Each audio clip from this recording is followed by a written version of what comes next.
Hey y'all, I'm back. I'm here to finally give you what I promised. I promised to tell you about my experience using antibiotic therapy to fight sarcoidosis. So stick around. I'll share this short story with you.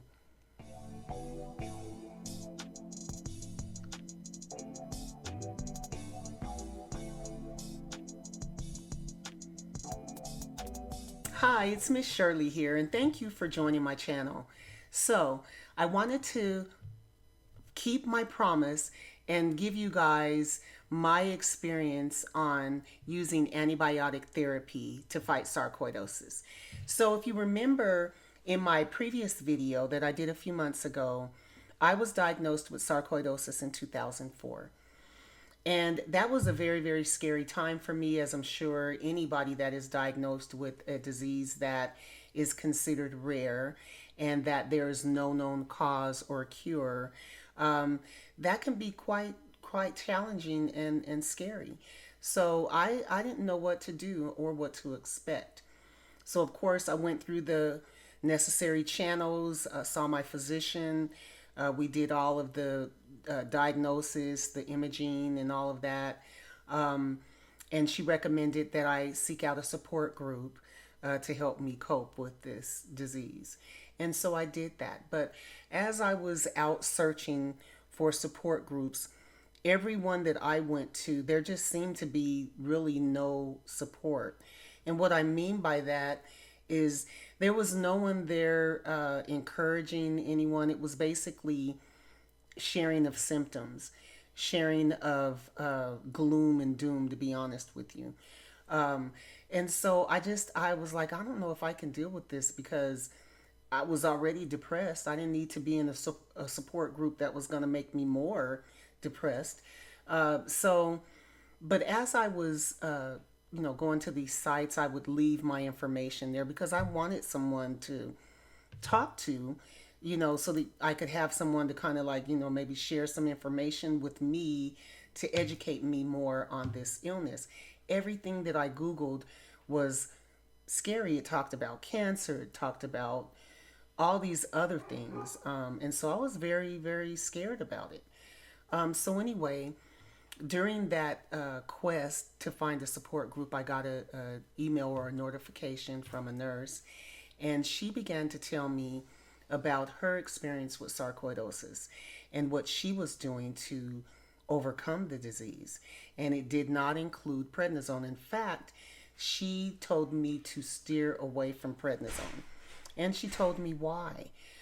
She told me all of the things that it could cause, the side effects, what would happen, and how the physicians were going to encourage me to use prednisone and probably not listen to anything about this protocol that she had told me about. But when she had shared that information with me, she also shared the documentation from the papers.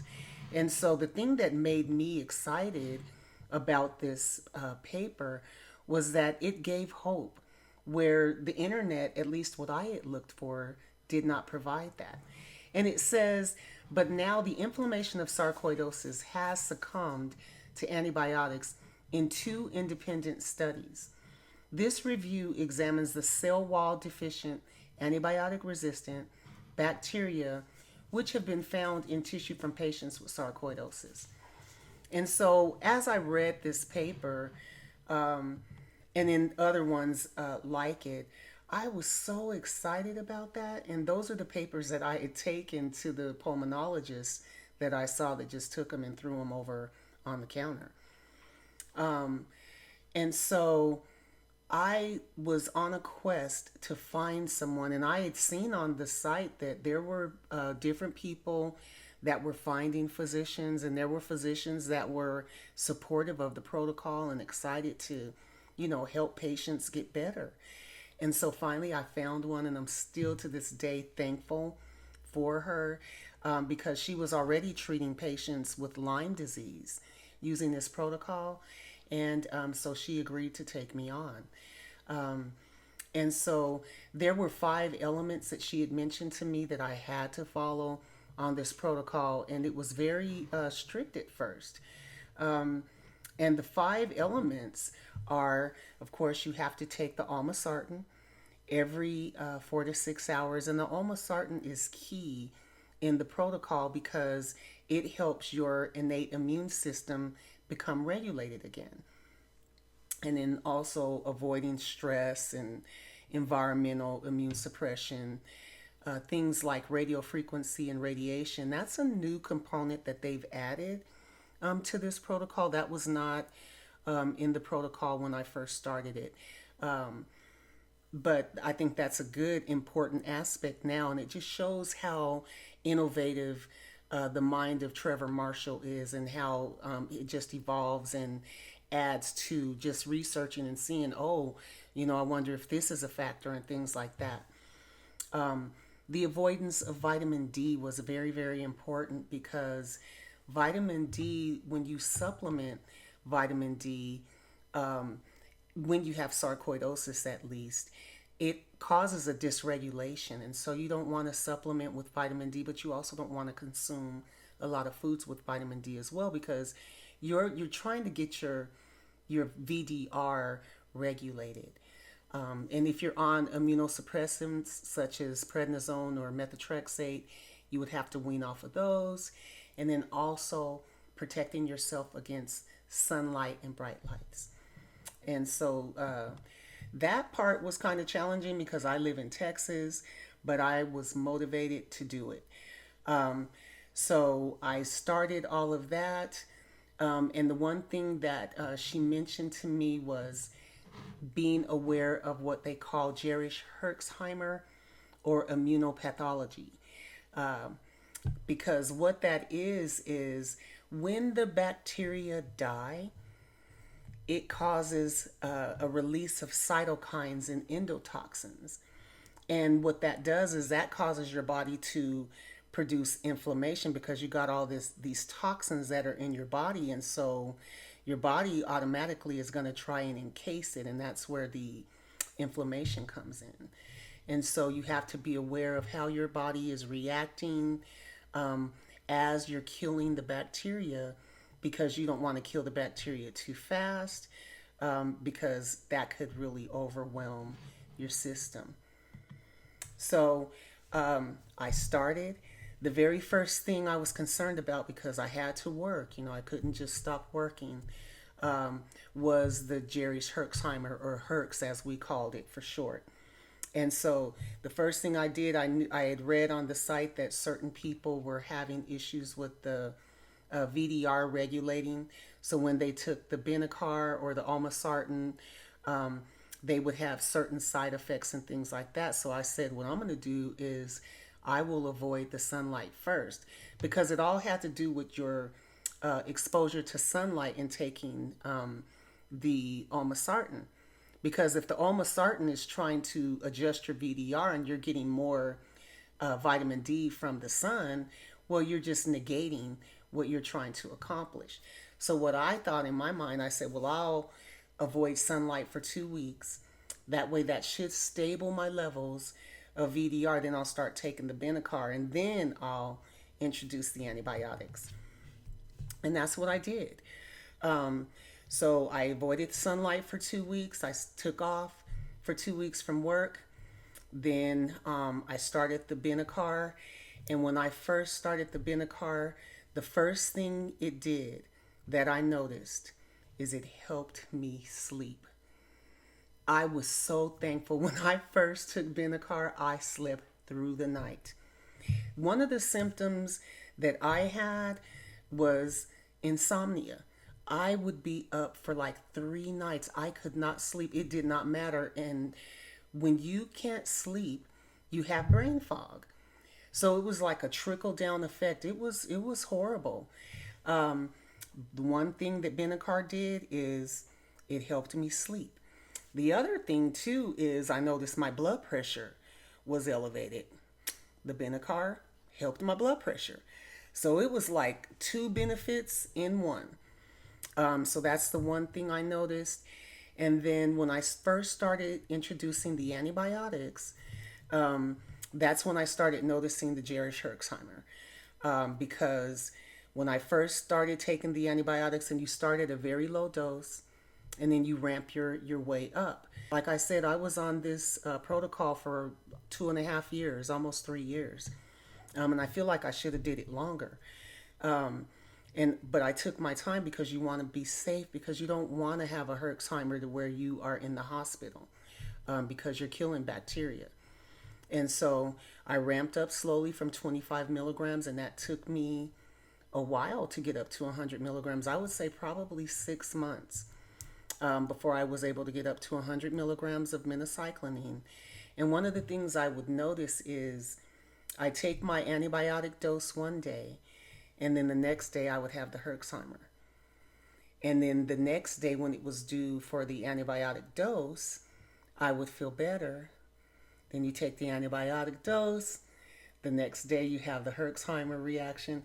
And so you can adjust it. And so if I felt like my Herx was too much, then I wouldn't take my next dose of antibiotic, because I needed to manage it, manage the Herxheimer reaction. The other thing that I could do, in which my nurse practitioner was supportive of, is I would take an additional dose of Benicar, which would kind of help relieve that Herxheimer reaction. So, we had the site, the study site, to kind of ask people questions, and you're also documenting your journey. And so my journey is documented on that website. And in fact, I went back a couple of weeks ago and kind of read over it just to kind of prepare for this video.